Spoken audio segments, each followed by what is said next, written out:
तो ninth science का chapter 9 है गुरुत्वाकर्षण। और उसमें ये पॉइंट है 9.1.1 गुरुत्वाकर्षण का सार्वत्रिक नियम, यूनिवर्सल लॉ ऑफ ग्रेविटेशन। तो इसको तैयार करने के लिए केवल सूत्र भर याद कर लेंगे तो बड़ा आसान हो जाएगा इसका। ये जो सूत्र होता है F=G, और यहाँ हो गया m1 m2, है ना, और अपॉन में क्या हो गया d² या r² जो भी लिखना हो। ठीक है। हाँ। तो m1 का और m2 का मतलब होता है पिंडों का द्रव्यमान। जैसे यहाँ पर एक पिंड A है, हाँ। दूसरा पिंड ये है, इसका द्रव्यमान मान लेते हैं कि m1 है और इसका द्रव्यमान क्या है m2 है, और इनके बीच की दूरी क्या है d है, केंद्र से इनके बीच की दूरी d है। तो F का मतलब हो गया गुरुत्वाकर्षण बल। F का मतलब क्या हुआ, गुरुत्वाकर्षण बल। तो यही है दो पिंडों के बीच लगने वाला गुरुत्वाकर्षण बल।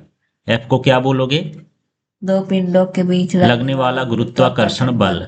उन पिंडों के द्रव्यमानों के गुणनफल, ये तो पिंड हो गए ना, हाँ। इनके बीच में कोई चिन्ह नहीं, तो गुणनफल के अनुक्रमानुपाती होता है। जब ऊपर होगा तो क्या होगा, अनुक्रमानुपाती, और उनके बीच की दूरी के वर्ग के व्युत्क्रमानुपाती। d माने बीच की दूरी हो गया, हाँ। इसमें वर्ग लगा है, हाँ। तो वर्ग के क्या होता है, व्युत्क्रमानुपाती होता है।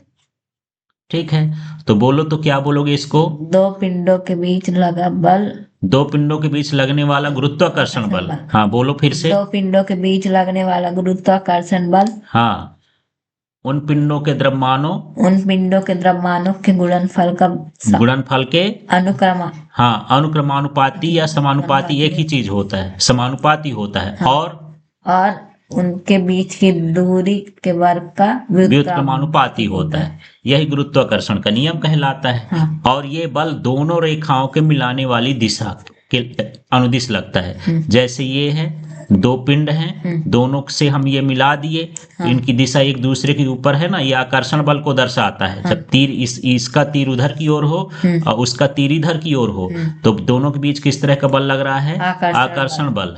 तो ये आकर्षण बल दोनों केंद्रों को मिलाने वाली रेखा के अनुदिश होता है। ठीक है। तो अब पूरा नियम बोलना है, तो पूरा नियम क्या होगा, दो पिंडों के बीच लगने वाला आकर्षण या प्रतिकर्षण बल, या नहीं सॉरी गुरुत्वाकर्षण बल, दो पिंडों के बीच लगने वाला गुरुत्वाकर्षण बल, फिर उन पिंडों के द्रव्यमानों के गुणनफल के समानुपाती होता है, और उनके बीच की दूरी के वर्ग के व्युत्क्रमानुपाती होता है, और यह दोनों पिंडों को मिलाने वाली रेखा के अनुदिश लगता है। ठीक है, क्लियर हो गया इतना। हाँ। अभी यहां पर तो हम शब्द लिख लिए, सूत्र से क्या लिख लिए, शब्द। अब हमको चित्र बनाना है, तो चित्र में हम मान लेंगे कि यहाँ पर दो पिंड हैं, एक का द्रव्यमान क्या है कैपिटल M, और एक का द्रव्यमान क्या है स्मॉल m, और दोनों के बीच की दूरी d है। तो यहाँ मान लेंगे, माना दो पिंड A और B हैं, जिनका द्रव्यमान कैपिटल M और स्मॉल m है, इनके बीच की दूरी d है। तो गुरुत्वाकर्षण के नियम से, ये न्यूटन का गुरुत्वाकर्षण का नियम है, तो ये बल कहता है कि F जो है इन दोनों पिंडों के द्रव्यमानों के गुणनफल के क्या हो गया, समानुपाती। ठीक है। और ये भी है कि ये जो F है दोनों के बीच की दूरी के वर्ग के क्या हो गया, व्युत्क्रमानुपाती। अब दोनों को हम क्या करें, मिलाएं, दोनों को मिलाने पर, है ना, हाँ। क्या लिख दोगे, दोनों को मिलाने पर। तो F कितने बार लिखा है, दो बार, तो एक बार लिख देंगे, फिर ये चिन्ह लगा देंगे, ऊपर क्या क्या कहलाएगा, M और इस कैपिटल M और स्मॉल m, और बट्टे में क्या हो गया d²। अब जब ये समानुपाती का चिन्ह हटेगा तो एक नीतांक आएगा, F= क्या हो गया G, और ये हो जाएगा M और स्मॉल m, और अपॉन में क्या हो गया d²। यहाँ पर ये हो गया सार्वत्रिक गुरुत्वाकर्षण जो नियम है उसका सूत्र।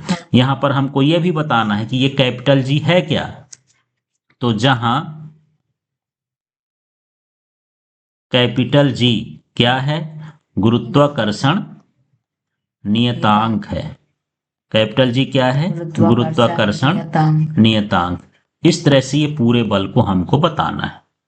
ठीक है, ठीक है।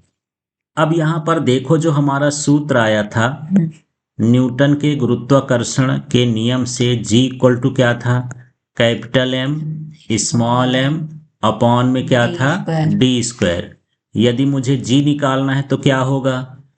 जी निकालूंगा तो पक्षांतर कर दूंगा इधर, तो ये क्या हो जाएगा? एफ डी स्क्वायर, और ये अपॉन में एम और एम हो गया। ठीक है, तो ये जी कहला गया। इससे मुझको एसआई मात्रक चाहिए, तो एसआई मात्रक कैसे निकलेगा? बल का मात्रक क्या होता है? न्यूटन। तो ये हो गया न्यूटन। दूरी है ना, दूरी का मात्रक क्या होता है? मीटर। तो स्क्वायर है तो ये क्या हो गया? Metre square. द्रव्यमान का मात्रक क्या होता है? किलोग्राम। इस द्रव्यमान का भी मात्रक क्या होगा? किलोग्राम। तो किलोग्राम किलोग्राम का गुणा करोगे तो क्या होगा? Kilogram square. अब किलोग्राम स्क्वायर को ऊपर लिख दोगे तो किलोग्राम की घात -2 हो गया। तो जो गुरुत्वाकर्षण नीतांक है ये इसका सूत्र हो गया, और गुरुत्वाकर्षण नीतांक का ये क्या कहलाया? मात्रक कहलाया। क्या है मात्रक? न्यूटन मीटर स्क्वायर प्रति केजी स्क्वायर। माइनस ना बोलना हो तो प्रति केजी स्क्वायर बोल देंगे। अब इसका मान जो है हेनरी कैवेंडिश ने निकाला है। किसने निकाला है? हेनरी कैवेंडिश ने। किससे? एक सुग्राही तुला से। तुला माने तराजू होता है। ठीक है, तो इसका जो मान है 6.673 गुणे 10 की घात -11, और मात्रक यही रहेगा न्यूटन मीटर स्क्वायर पर केजी स्क्वायर। ठीक है, तो कैपिटल जी का मान किसने ज्ञात किया? Henry Cavendish. हेनरी कैवेंडिश ने। इसका मात्रक क्या होता है? न्यूटन मीटर स्क्वायर प्रति किलोग्राम स्क्वायर। इसका मान कितना होता है? 6.673 इंटू 10 की घात -11 न्यूटन मीटर स्क्वायर प्रति किलोग्राम। ठीक है, तो इस तरह से ये इसका मान हो गया।